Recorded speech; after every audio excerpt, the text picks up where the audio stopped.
Hello guys, कैसे हैं? I hope कि आप अच्छे होंगे। तो गाइज आज का ये वीडियो आप सभी लोगों के लिए काफी ज्यादा इंपॉर्टेंट होने वाला है, क्योंकि गाइज आज के इस वीडियो के अंदर मैं आपसे बात करने वाला हूं डीएमडीपी लाइन वर्किंग के बारे में। आज के इस वीडियो के अंदर गाइज मैं आपको कंप्लीट बताने वाला हूं चार्जिंग सर्किट में यूज होने वाली डीएमडीपी लाइन कैसे वर्क करती है, और डीएमडीपी लाइन में अगर कोई भी प्रॉब्लम आ जाती है तो उसके वजह से फोन फेक चार्जिंग पे क्यों चला जाता है, डीएमडीपी की जो लाइन होती है वो कंप्लीटली कैसे वर्क करती है, उसमें जीआर कितना आना चाहिए, उसमें वोल्टेज कितना आना चाहिए, और डीएमडीपी की जो लाइन होती है उसमें कोई भी अगर प्रॉब्लम आ जाती है तो उससे हमारा जो फोन है वो फेक चार्जिंग पे क्यों चला जाता है, इसके बारे में गाइज आज की इस वीडियो के अंदर मैं आपको डिटेल में बताने वाला हूं। इसलिए गाइज अगर आप फोन की रिपेयरिंग करते हैं तो ये वीडियो आप सभी लोगों के लिए काफी ज्यादा इंपॉर्टेंट होने वाला है। तो वीडियो को शुरू से लेकर एंड तक देखते रहिएगा। और वीडियो शुरू करने से पहले गाइज मैं आपको बता दूं कि आपने मुझे अभी तक इंस्टाग्राम पे फॉलो नहीं किया है तो आईडी नीचे आपको दिखाई दे रही होगी, फटाफट से गाइज आप मुझे इंस्टाग्राम पे भी फॉलो कर लीजिए। और गाइज अगर आप फ्री में बेसिक से लेकर एडवांस लेवल की मोबाइल रिपेयरिंग सीखना चाहते हैं तो इसके लिए गाइज आप हमारे चैनल को सब्सक्राइब करके ऑल नोटिफिकेशन को ऑन कर लीजिए, ताकि जब भी हम कोई वीडियो डालें तो उसका जो नोटिफिकेशन है वो आपको कंटिन्यू मिलता रहे। और गाइज अगर आप फोन की रिपेयरिंग करते हैं और आप अपना जो नॉलेज है उसको इंक्रीज करना चाहते हैं, आप अपना जो एक्सपीरियंस है उसको इंक्रीज करना चाहते हैं, तो इसके लिए गाइज आप हमारे चैनल पे जाके पुराने जो वीडियोज है उनको देख सकते हैं। हर वीडियो से गाइज आपको काफी अच्छा जो नॉलेज है वो मिलने वाला है, काफी अच्छी जो जानकारी है वो मिलने वाली है। इसलिए गाइज आप हमारे चैनल पे पुराने जो वीडियोज हैं उनको देख के अपना जो नॉलेज है, अपना जो एक्सपीरियंस है उनको इंक्रीज कर सकते हैं। तो चलिए वीडियो शुरू करते हैं। देखिए गाइज आज की इस वीडियो के अंदर हम आपसे बात करने वाला हूं डीएमडीपी लाइन के बारे में, क्योंकि काफी सारे टेक्नीशियन भाई हैं उनको नहीं पता कि डीएमडीपी लाइन कैसे वर्क करती है, डीएमडीपी लाइन का क्या काम होता है, और डीएमडीपी लाइन में प्रॉब्लम आने से फोन फेक चार्जिंग पे क्यों चला जाता है। इसके बारे में काफी सारे जो टेक्नीशियन भाई हैं उनको बिल्कुल भी पता नहीं है। काफी सारे जो टेक्नीशियन भाई हैं उनको तो ये पता है कि डीएमडीपी की जो लाइन होती है वो सिर्फ मोबाइल को पीसी से कनेक्ट करने के लिए होती है, लेकिन गाइज मैं आपको बता दूं कि डीएमडीपी लाइन डाटा को ट्रांसफर करने के लिए तो काम में आती है, लेकिन इसके अलावा गाइज फोन के अंदर जो चार्जिंग सर्किट होता है उसको भी डीएमडीपी की जो लाइन है वो कंप्लीट करती है। और डीएमडीपी की लाइन में प्रॉब्लम आने से फोन फेक चार्जिंग पे क्यों चला जाता है वो आपको इस वीडियो के अंदर देखने को मिलेगा। कंप्लीटली मैं आपको इस वीडियो के अंदर बताने वाला हूं। देखिए गाइस डीएमडीपी का जो वर्किंग होता है उसके बारे में अगर मैं आपको बताने की कोशिश करूं, अगर सिंपल भाषा में मैं आपको बताने की कोशिश करूं तो डीएमडीपी का जो काम होता है वो है गाइस डाटा को ट्रांसफर करना। यानी हम डीएमडीपी लाइन के थ्रू किसी भी डाटा को ट्रांसफर कर सकते हैं या फिर रिसीव कर सकते हैं। आपने फोन के अंदर देखा होगा कि जब भी हम फोन के अंदर फ्लैशिंग करते हैं या फोन से कोई भी डाटा निकालते हैं तो इसके लिए हम फोन को पीसी से कनेक्ट करते हैं, और जब हमारा मोबाइल किसी भी डिवाइस से कनेक्ट होता है चार्जिंग सॉकेट के थ्रू तो वो गाइस डीएमडीपी लाइन के थ्रू ही कनेक्ट होता है। मतलब डीएमडीपी लाइन उसमें काम करती है, तभी गाइस हम फोन के अंदर किसी भी डाटा को ट्रांसफर कर सकते हैं एक केबल के थ्रू। जैसे कि हम फोन के अंदर कोई भी फ्लैशिंग करना हो, कोई सॉफ्टवेयर डालना हो, या फिर फोन से कोई भी डाटा हमें पीसी के अंदर डालना हो तो उस टाइम पे वर्क करती है हमारी डीएमडीपी लाइन। ठीक है, इसके बारे में मैंने आपको सिंपल बता दिया। तो चलिए मैं आपको बताता हूं कि डीएमडीपी का जो सर्किट होता है वो कैसे होता है, और डीएमडीपी लाइन का जो सर्किट होता है वो काम कैसे करता है। ठीक है, इसके बारे में आपको बताता हूं। देखिए हमारा जो चार्जिंग सॉकेट होता है उसके अंदर हमारी 5 पिनें होती हैं। देखिए ये हमारा हो गया एक चार्जिंग सॉकेट। ठीक है, ये हमारा चार्जिंग सॉकेट है, एक मैं आपको समझाने के लिए बता रहा हूं। ये हमारा चार्जिंग सॉकेट हो गया, इसमें 5 लाइनें होती हैं। सबसे पहली जो लाइन होती है वो होती है वी बस। ठीक है, उसके बाद एक लाइन होती है हमारी डीएम की, एक होता है हमारा डीपी, एक होता है हमारा आईडी, और एक होता है हमारा ग्राउंड। ठीक है, वी बस की लाइन का काम होता है फोन को चार्ज करना। ठीक है, इसके बारे में हम इस वीडियो के अंदर बात नहीं करें, हम सिर्फ डीएम और डीपी की बात कर रहे हैं। और डीएम और डीपी का जो काम होता है वो मैं आपको बताने वाला हूं। आईडी की एक जो लाइन होती है इसका काम होता है गाइस हमारे फोन के अंदर ओटीजी को कनेक्ट करना, या फिर इसके कुछ अलग वर्किंग होती है जिसके बारे में मैं आपको अलग वीडियो में बताऊंगा। एक पिन होती है हमारी ग्राउंड। ठीक है, ये हमारा हो गया ग्राउंड, ये हमारा हो गया आईडी, ये हो गया हमारा डीपी, और ये हमारा डीएम हो गया। ठीक है, अब डीएमडीपी की जो लाइन होती है वो हमारी फोन के अंदर एक आईसी से कनेक्ट होती है, जिसको गाइस हम बोलते हैं पीएमआई। डीएमडीपी की जो लाइन होती है वो हमारी पीएमआईसी से कनेक्टेड होती है, और ये लाइन जब कनेक्ट होती है तो इसके बीच में एक ऐसे एक रजिस्टर का यूज किया जाता है। इस तरीके से एक रजिस्टर का यूज किया जाता है। दोनों लाइनों में आपको एक एक जो रजिस्टर है वो देखने को मिल सकता है।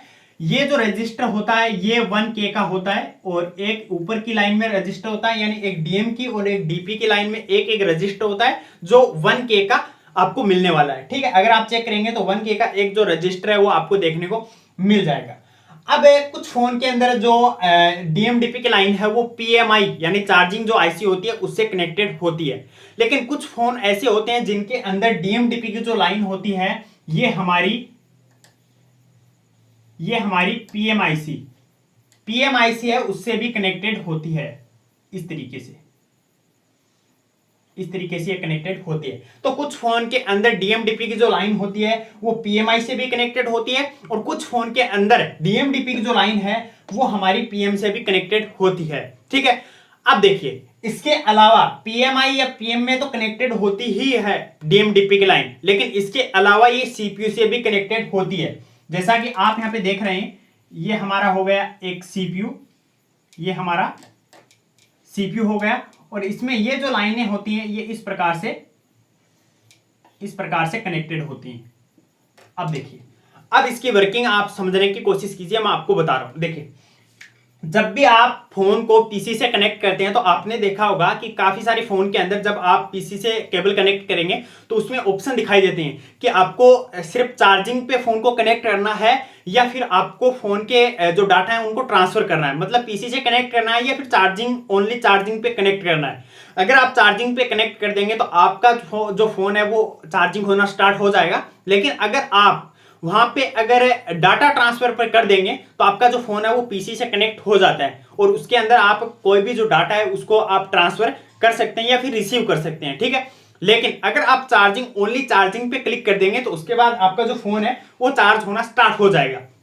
लेकिन आपने नोटिस किया होगा, जब आप फोन को पीसी से कनेक्ट करते हैं और वहां पे डाटा ट्रांसफर वाला ऑप्शन ओके करने के बाद अगर आपने नोटिस किया है तो आपका जो फोन है वो बहुत ही मतलब स्लो चार्ज होगा, काफी कम मतलब चार्ज होगा आपका फोन। लेकिन वहीं पे अगर आप ओनली चार्जिंग पे कनेक्ट कर देंगे तो आपका जो फोन है वो काफी फास्ट चार्ज होने लग जाएगा। लेकिन अगर आप ओनली डाटा ट्रांसफर पे करेंगे तो आपने देखा होगा कि आपका जो फोन है वो बिल्कुल एकदम स्लो चार्ज होगा। ठीक है, अब ये ऐसा क्यों होता है वो मैं आपको बताता हूं। जब भी आप फोन के अंदर डाटा ट्रांसफर मतलब फोन के अंदर केबल कनेक्ट करते हैं तो उसके अंदर जब भी आपको कोई भी डाटा को ट्रांसफर करना होता है, यानी फोन डाटा ट्रांसफर पे अगर कनेक्ट होता है पीसी के अंदर, तो उस टाइम पे सीपीयू को यह लगता है कि फोन को जो डाटा है वो ट्रांसफर करने के लिए कनेक्ट किया गया है, इसलिए ये जो सीपीयू होता है ये फोन को डायरेक्ट डीएमडीपी की जो लाइन है उसके थ्रू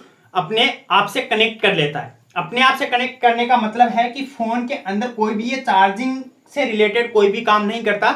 इसको ये लगता है कि फोन के अंदर कोई भी जो डाटा है उसको या तो रिसीव किया जाएगा या फिर उसके अंदर ट्रांसफर किया जाएगा। ठीक है, इसलिए ये जो डीएमडीपी की जो लाइन होती है इसके थ्रू सिर्फ ये डाटा ट्रांसफर करने का काम करता है। ठीक है, चार्जिंग से रिलेटेड ये कोई भी काम नहीं करता। लेकिन अगर आप इस फोन के अंदर जैसे ही चार्जर कनेक्ट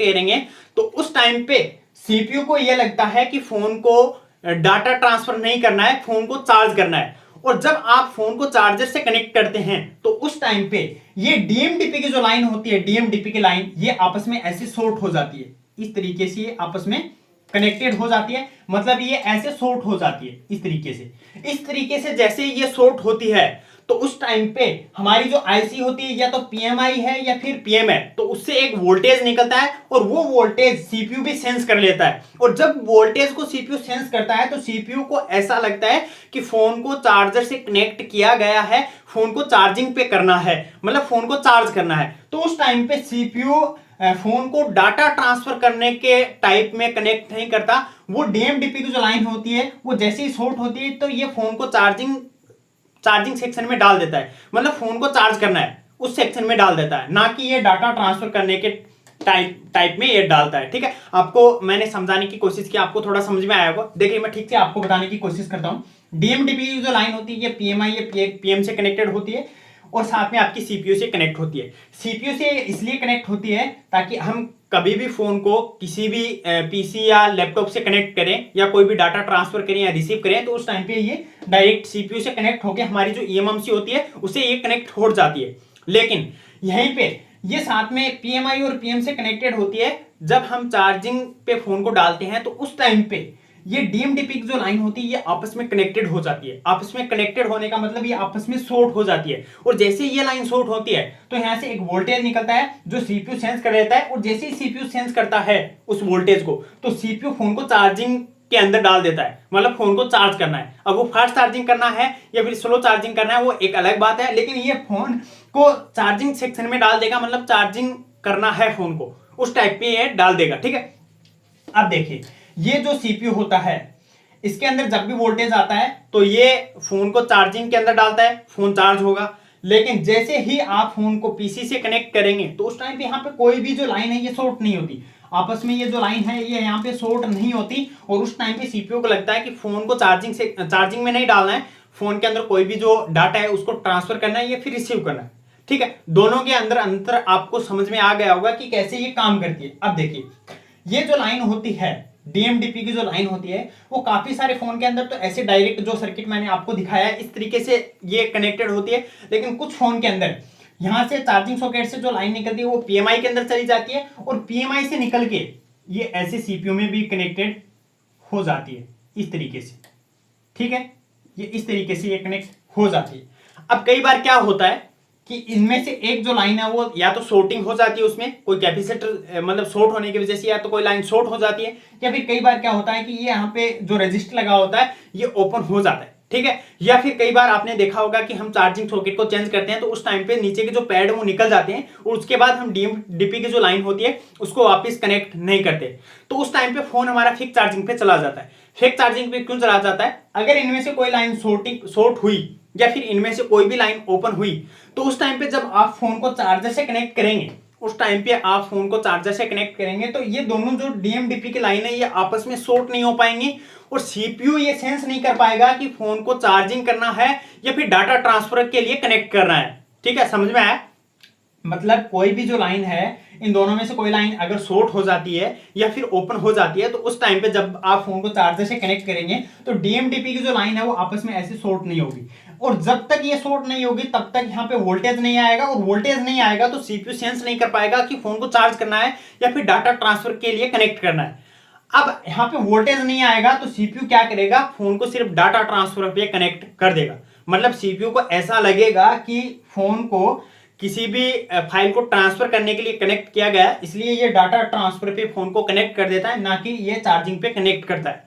अब आपको अच्छे से समझ में आ गया होगा। मतलब ये है कि डीएमडीपी की लाइन एकदम बिल्कुल ओके होगी, तो जब आप चार्जिंग से इसको कनेक्ट करेंगे तो ये दोनों लाइन आपस में शॉर्ट होंगी। जैसे ही शॉर्ट होंगी तो यहाँ से वोल्टेज निकलेगा तो उसको सीपीयू सेंस कर लेगा, सीपीयू जैसे ही सेंस करेगा तो फोन को चार्जिंग में डाल देगा, ठीक है। और अगर यहाँ पे वोल्टेज नहीं पहुंचा, ये दोनों लाइन आपस में शॉर्ट नहीं हुई, तो उस टाइम पे सीपीयू को लगेगा कि फोन को चार्जिंग में नहीं डालना है, फोन को कोई भी फाइल जो ट्रांसफर करनी है उस पर कनेक्ट करना है, इसलिए ये डाटा ट्रांसफर पे कनेक्ट कर देता है, ठीक है। अब आपको अच्छे से समझ में आया। इसलिए गाइज डीएमडीपी की जो लाइन होती है वो वेरी इंपॉर्टेंट होती है।